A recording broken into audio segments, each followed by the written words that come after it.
lupa subscribe YouTube channel Jendela Indonesia dan jangan lupa nyalakan notifikasi loncengnya. Like and comment gratis.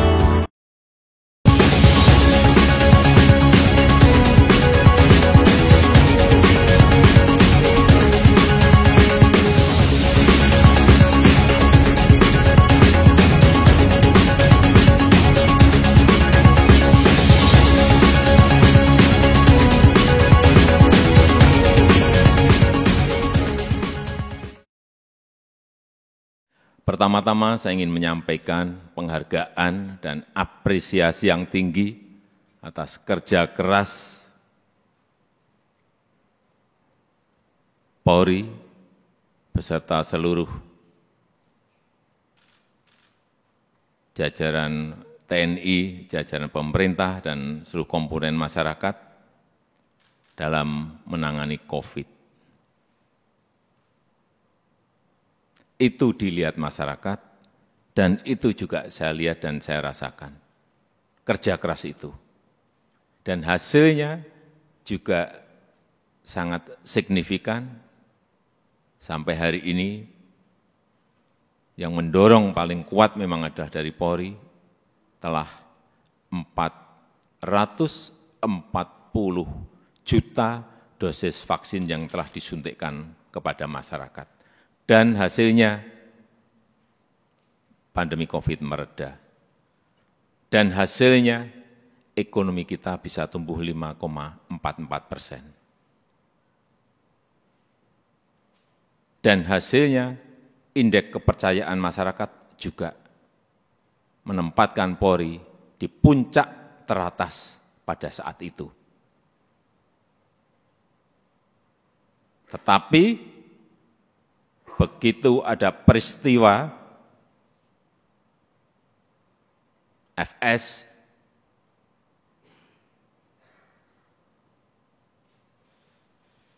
runyam semuanya dan jatuh ke angka yang paling rendah. Dulu dibandingkan institusi-institusi penegak hukum yang lain tertinggi, sekarang saudara-saudara harus tahu menjadi terendah. Ini yang harus dikembalikan lagi dengan kerja keras saudara-saudara sekalian. Di November itu masih 80,2, sangat tinggi sekali. Bukan tinggi, sangat tinggi sekali. Sekarang kemarin Agustus berada di 54. Jatuh. Drop sangat rendah sekali. Itulah pekerjaan berat yang saudara-saudara harus kerjakan untuk mengembalikan kepercayaan masyarakat kepada Polri. Perlu saya sampaikan, 66 negara berada pada posisi rentan, 345 juta orang di 82 negara sudah masuk menderita kekurangan pangan akut. Ini yang semua Kapolda, Kapolres, pejabat utama Polri harus tahu. Keadaan situasi seperti ini harus mengerti. Sehingga punya sense of crisis yang sama. Hati-hati dengan ini. Hati-hati. Oleh sebab itu saya ingatkan masalah gaya hidup, lifestyle. Jangan sampai dalam situasi yang sulit ada letupan-letupan sosial karena adanya kecemburuan sosial ekonomi. Kecemburuan sosial ekonomi, hati-hati. Sehingga saya ingatkan, yang namanya Polres, Kapolres, yang namanya Kapolda, yang namanya seluruh pejabat utama, perwira tinggi, ngerem total masalah gaya hidup. Jangan gagah-gagahan karena merasa punya mobil bagus atau motor gede yang bagus. Hati-hati, hati-hati, saya ingatkan hati-hati. Masanya yang lalu-lalu sudah usai. Teknologi sekarang ini menyebabkan interaksi sosial berubah total. Sosial media bisa mengabarkan bukan hanya TV, bukan hanya media cetak, media online. Pribadi-pribadi kita sekarang bisa menjadi surat kabar, bisa menjadi media yang setiap saat bisa memunculkan perilaku-perilaku kita sehari-hari kayak apa. Meskipun sembunyi-sembunyi. Saya terlalu banyak mendapatkan laporan. Sehingga kembali lagi, gaya hidup, urusan kecil-kecil, tetapi itu bisa mengganggu kepercayaan terhadap Polri. Urusan tadi, urusan mobil, urusan motor gede, urusan yang remeh-temeh aja. Sepatunya apa, bajunya apa, dilihat masyarakat sekarang ini. Itu yang kita harus mengerti dalam situasi dunia yang penuh dengan keterbukaan. Dan keluhan masyarakat terhadap anggota Polri kita, ini tugas saudara-saudara semuanya. Jadi keluhan masyarakat terhadap Polri 29,7% itu ini sebuah persepsi karena pungli. Tolong ini anggota-anggota semuanya diredam untuk ini. Sewenang-wenang, tolong ini juga diredam pada anggota-anggota. Pendekatan-pendekatan yang represif, jauhi. Mencari-cari kesalahan, nomor yang ketiga 19,2%. Dan yang keempat, hidup mewah yang tadi sudah saya sampaikan.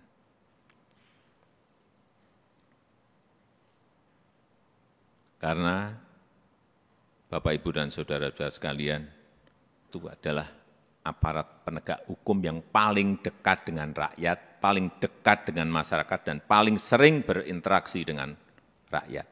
Jadi ingatkan anggota-anggota, selalu di briefing anggota-anggota, seluruh anggota, dan ingatkan untuk hal-hal yang berkaitan dengan pelayanan masyarakat, ingatkan mereka.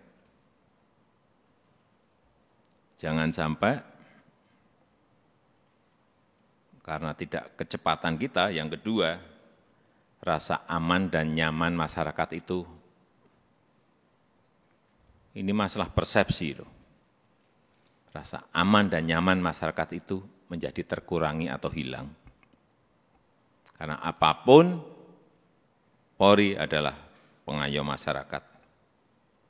Hal-hal yang kecil-kecil, tolong betul-betul dilayani betul.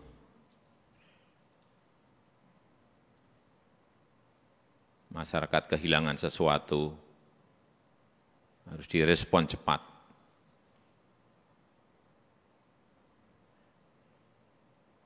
Sehingga rasa terayomi dan rasa aman itu menjadi ada. Yang ketiga, yang berkaitan dengan soliditas.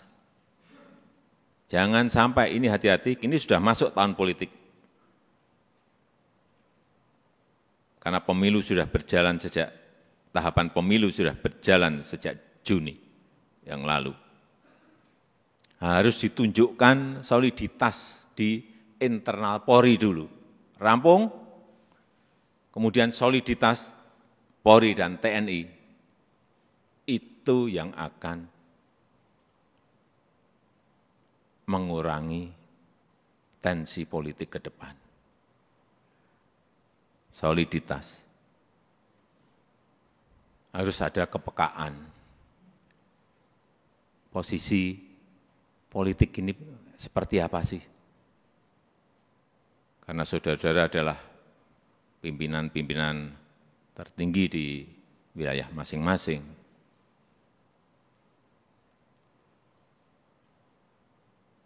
Sense of politiknya juga harus ada. Tidak bermain politik, tetapi ngerti masalah politik, karena memang kita akan masuk dalam tahapan tahun politik. Kalau dilihat, kembali lagi, kalau dilihat Polri solid, kemudian bergandengan dengan TNI solid, saya memberikan, bolak-balik saya sampaikan, saya memberikan jaminan. Stabilitas keamanan kita, stabilitas politik kita pasti akan baik.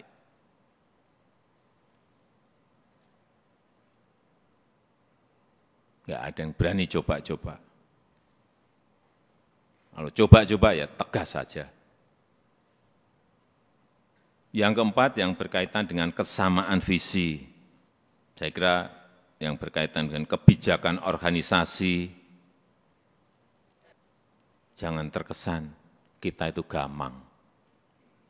Sebagai pemimpin-pemimpin di wilayah, baik itu di provinsi, kabupaten, dan kota,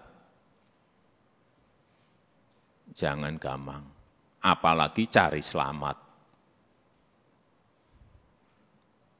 Yakin sesuai dengan prosedur, yakin sesuai dengan SOP, yakin sesuai dengan undang-undang, lakukan. Visi, presisi, Pak Kapolri, saya minta juga tidak usah jelimet-jelimet, tolong disederhanakan, sehingga yang di bawah itu mengerti apa yang harus dijalankan. Apa sih kalau disederhanakan? Ya tadi yang Kapolri sampaikan tadi, Polri sebagai pelindung, Polri sebagai pengayom, dan Polri sebagai pelayan masyarakat. Intinya akan ke sana. Presisinya itu apa? Jelasin sekali lagi, secara sederhana dan jelas. Sehingga gampang ditangkap visi itu. Yang kelima, yang berkaitan dengan penegakan hukum. Jangan sampai pemerintah dianggap lemah. Jangan sampai juga Polri dianggap lemah.